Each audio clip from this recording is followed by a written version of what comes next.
Hi guys, we're here at Zen Dim Sum restaurant dito sa Macau. And ito yung isa sa pinaka-sikat na dim sum restaurant.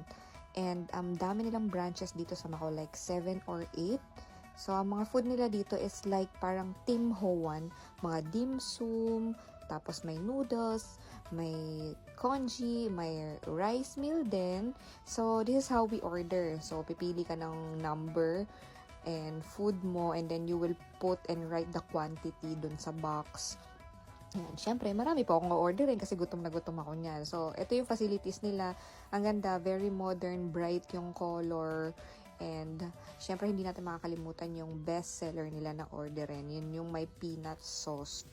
So, ito na nga, umorder na ako ng congee, yung may peanut sauce na spring roll nila, veggies, and maraming dim sum. So, ayun, you should